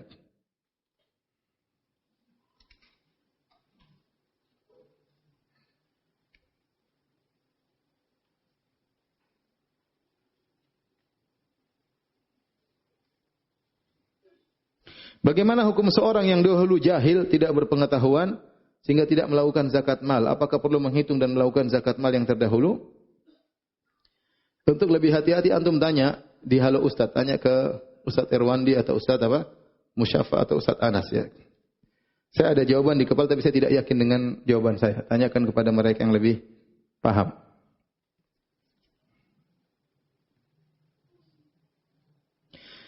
Ustaz, pada saat diberikannya catatan amal, apakah orang lain juga menyaksikan catatan amal kita, termasuk dosa-dosa yang sudah kita bertobat atasnya? Dan apakah amal soleh yang sudah dihapus karena maksiat tidak dihitung lagi meskipun sudah bertobat atas maksiat menghapus amal soleh tersebut? Dalam hadis-hadis ada yang menunjukkan orang-orang dipermalukan oleh Allah Subhanahu wa taala. artinya dibongkar oleh Allah, dipermalukan di hadapan khalayak, orang-orang para pelaku maksiat. Dan juga ada hadis-hadis yang menunjukkan orang-orang soleh ditenarkan oleh Allah di hari kiamat kelak, ditunjukkan. Ya, seperti sahibul bitaqah, yusahu birojulin, diteriakan, dipanggil seorang dari umat Muhammad SAW di hadapan khalayak. Allah ingin. Dan ada sebagian hadis menunjukkan orang-orang soleh, Allah hanya antara Allah dengan dia, ya, hanya Allah dengan dia, didatangkan di hadapan Allah, kemudian dihisab, ya, dan Allah tidak ada yang lihat kecuali antara dia dengan Allah Subhanahu wa taala. Wallahu alam bisawab, ya. Demikian hadis-hadis yang saya dapatkan. Ada sebagian orang yang dibongkar, ada sebagian orang yang disembunyikan. Tetapi kalau orang-orang soleh hukum asalnya Allah tidak bongkar di hadapan khalayak, antara Allah dengan apa? Dengan dia. Ya, Allah sebutkan dosa-dosanya, kemudian dia ingat, kemudian Allah mengatakan waqad satartuha fid dunya, satartuha 'alaika fid dunya, di dunia dulu aku tutupi dosa-dosamu dan sekarang saya ampuni dosa-dosa tersebut. Ya. Apakah semua amal baik kita akan apakah tadi kalau seorang sudah bertobat dosanya masih diperlihatkan? Ini ada khilaf di kalangan para ulama.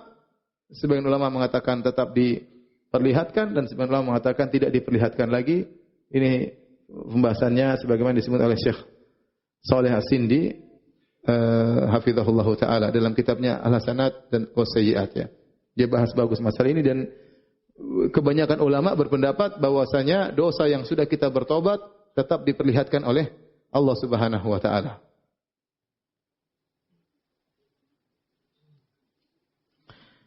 Ustaz, bagaimana jika dahulu kita pernah berbuat zalim kepada orang? Kita sudah minta maaf, namun dia tidak memaafkan.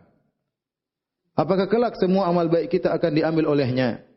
Sedangkan saya sudah mohon maaf dan taubat nasuha. Ya ikhwan, makanya antum hati-hati, jangan bikin masalah sama orang. Karena kalau antum berbuat zalim sama orang, antum melanggar dua hak. Pertama hak Allah, yang kedua hak orang tersebut. Kalau antum bertobat kepada Allah, Allah ampuni. Hak Allah, Allah jatuhkan, gak ada masalah. Dan hukum asal Allah Maha Pengampun lagi Maha Penyayang. Tapi orang tersebut belum tentu. Orang tersebut belum tentu. Makanya Ibnu Qayyim rahimahullah taala menyebutkan tentang orang yang membunuh orang lain. Kalau seorang membunuh orang lain, si A membunuh si B, maka si A telah melanggar tiga hak. Pertama hak Allah, Allah larang untuk membunuh orang lain. Yang kedua, hak orang yang terbunuh si B, dan yang ketiga hak para wali si B. Ya. Para wali si B. Dan kalau seorang itu bertobat kepada Allah, dia menyesali perbuatannya, maka hak Allah Allah gugurkan. Tinggal dua hak. Hak orang mati tersebut dengan hak para walinya. Kalau ternyata dia kemudian dimaafkan oleh para walinya, mungkin dia kasih uang, dia bayar agar dimaafkan, maka hak para wali sudah selesai. Tinggal hak orang mati yang dia bunuh tersebut. Dia mau tanya, kau maafkan saya atau tidak? Dia mati. Kalau mau tahu kita mati bareng baru ketahuan nanti. Ya ketahuan. Nah, ini bagaimana nasib? Apakah dia akan diampuni? Ya. Ibnu Qayyim rahimahullah taala membahas masalah ini mengatakan hukum asalnya seorang berhak meminta haknya pada hari kiamat kelak. Tetapi jika seorang benar-benar bertobat kepada Allah dengan taubatan nasuha dan dia sudah berusaha untuk bertobat, berusaha dengan semaksimal mungkin, maka asalnya Allah tetap mengampuni. Allah akan menanggung hak orang yang dia bunuh tersebut. Maka saya katakan, Anda sekarang bikin masalah sama orang, yang harus Anda lakukan adalah minta maaf kepada dia dengan semaksimal mungkin. Anda datang kepada dia, Anda kasih hadiah sama dia. Ya. Kalau dia tidak terima, Anda kasih hadiah sama anaknya. Semaksimal mungkin Anda mampu. Kalau tetap dia tidak maafkan sampai dia meninggal dunia atau Anda meninggal dunia, serahkan kepada Allah Subhanahu wa taala. Tapi jangan Anda menggampangkan. Saya sudah minta maaf kok. Minta maaf lewat WA. Subhanallah. Minta maaf gratisan. Ya, sebagian orang salah kemudian dia minta maaf dengan, kalau saya punya salah maafin ya. Ente punya salah atau tidak? Mau minta maaf saja masih sombong. Kalau saya punya salah, sudah tahu jelas punya salah masih bilang kalau saya punya salah. Gimana orang tersebut mau merasa terhormat? Ente coba datang sama dia, ketuk pintunya, diusir, datang lagi. Lama-lama dia iba. Anda menangis di hadapan dia, minta maaf. Karena masalahnya tidak gampang, masalah hari akhirat. Pahala Anda yang Anda baca Quran, sholat diambil oleh orang tersebut. Makanya jangan cari masalah sama orang lain. Jaga lisan, jaga tulisan, jaga komentar, jaga status. Ya. Jangan asal nulis. Bisa jadi Anda menzalimi banyak orang. Betapa banyak status dikeluarkan menzalimi, menyakiti ribuan orang, menyakiti jutaan orang. Hari kiamat repot nanti orang seperti ini. Ya. Maka hati-hati, seorang jangan meninggal dalam kondisi menzalimi orang lain. Tapi kalau dia sudah berusaha minta maaf semaksimal mungkin, tidak dimaafkan, serahkan kepada Allah. Allah Maha Pengampun lagi Maha Penyayang.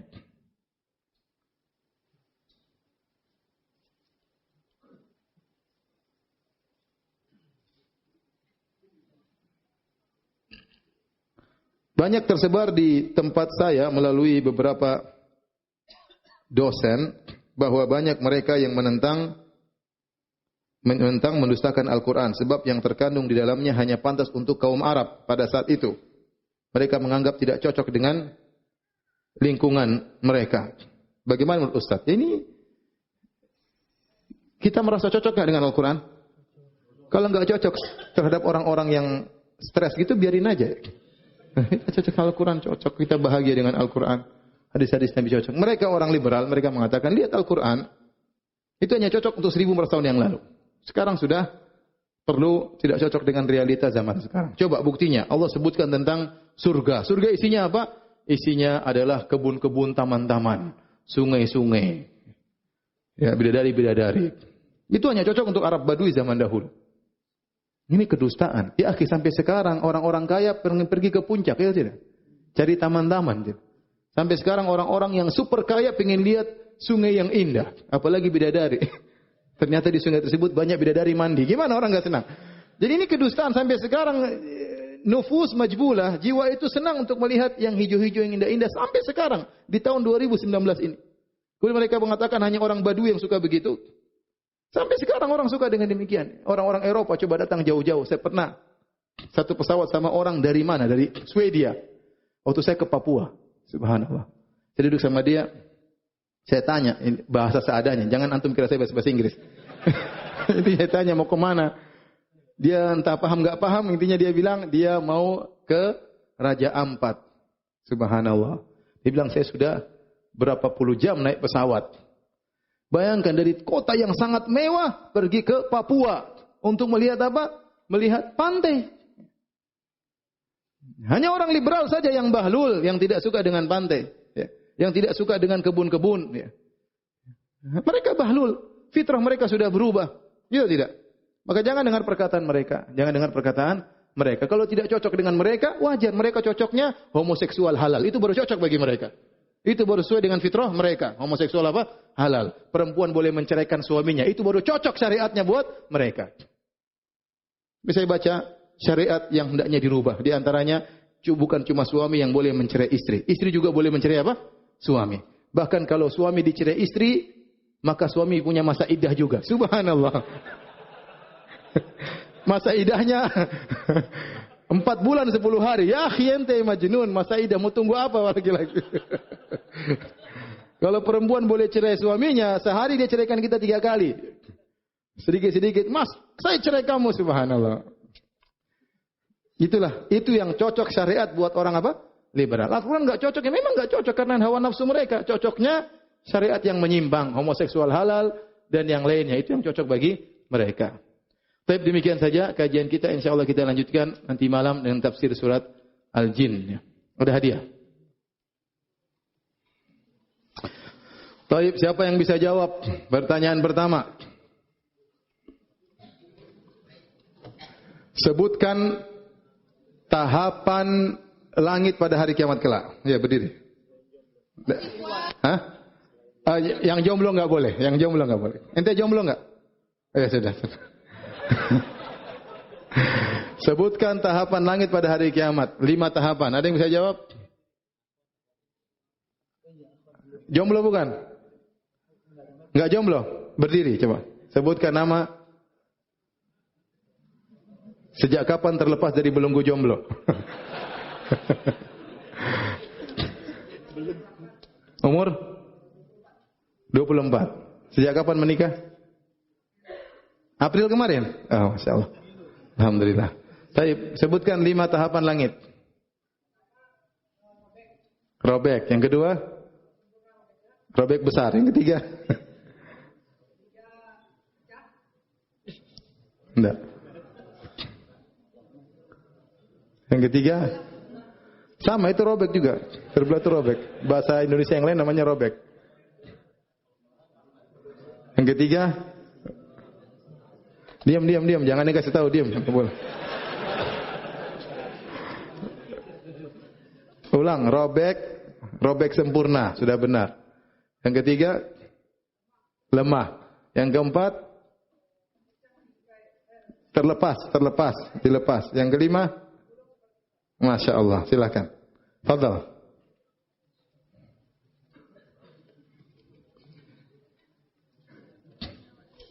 Silakan yang mana? Oke, Masya Allah. Allah barik. Pertanyaan kedua. Siapa yang bisa sebutkan tafsir dari wa amma samudu fa uhliku bitaghiyah. Kenapa disebut dengan at-taghiyah? Adapun kaum Samud, mereka dibinasakan dengan at-taghiyah. Ada dua pendapat. Jomblo bukan? Jomblo, jangan. Selain jomblo. Kita tidak ingin Banjarmasin dikuasai jomblo. Silakan berdiri ya. Berdiri. Silakan. Salam telah berkata. Dia bawa bukti punya anak. Sudah buktinya duduk aja apa? Yang pertama, melampaui batas suaranya. Yang kedua, onta. Masya Allah, jazakum. Fadal.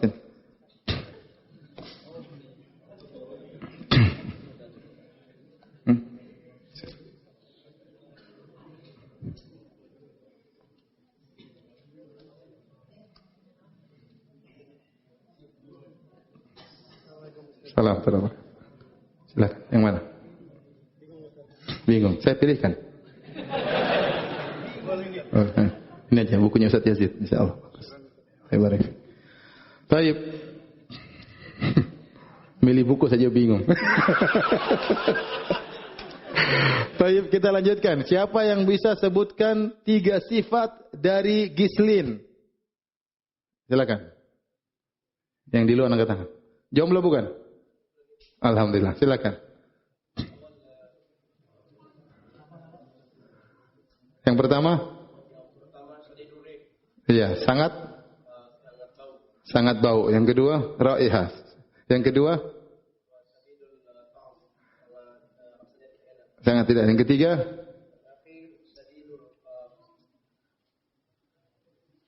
lihat aja. Nah, yang ketiga apa? Sangat panas, Masya Allah. Silakan, fadal. Masya Allah.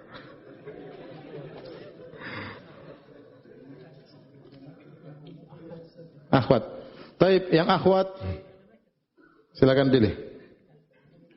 Pertanyaan yang tadi. Ada mic-nya? Enggak ada mic-nya. Allah barik. Terus gimana jawabnya? Enggak ada ya? Ya. Ada.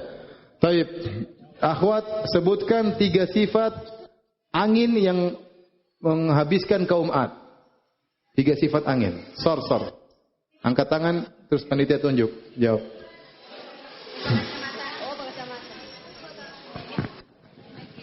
Ingat ya, sifat angin, bukan sifat suami anti ya, sifat angin. Syadid. Silakan. Assalamualaikum warahmatullahi wabarakatuh. Waalaikumsalam warahmatullahi wabarakatuh.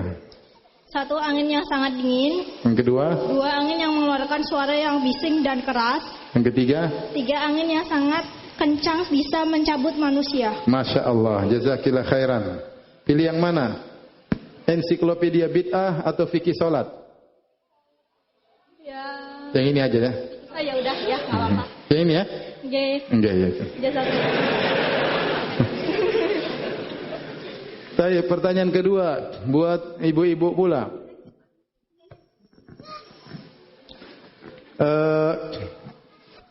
Siapa yang bisa jelaskan firman Allah, bima aslaftum fil ayyamil khaliyah? Kalian makan dan minum karena perbuatan kalian selama di dunia. Coba tadi saya jelaskan tentang ayat ini, apa maksudnya? Siapa yang bisa jawab? Ibu-ibu.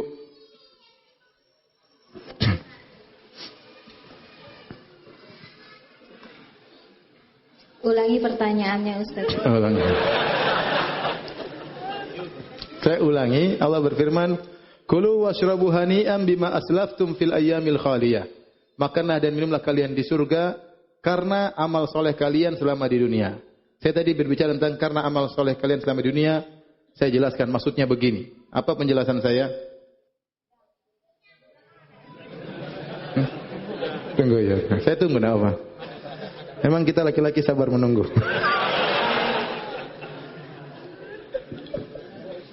Assalamualaikum warahmatullahi wabarakatuh. Waalaikumsalam warahmatullahi wabarakatuh. Silakan. Jadi karena kita amal soleh selama di dunia, maka itu adalah sebab kita masuk surga. Jadi amal soleh sebab mendatangkan rahmat Allah. Sudah. Ya sudah. Ya sudah. Ya. Ini ya, hadiah cuma tinggal satu. Ensiklopedia Bid'ah. Jazakallahu khairan. Wa jazaki. Demikian subhanakallah bihamdik asyhadu an la ilaha illa anta astaghfiruka wa atubu ilaik. Assalamualaikum warahmatullahi wabarakatuh.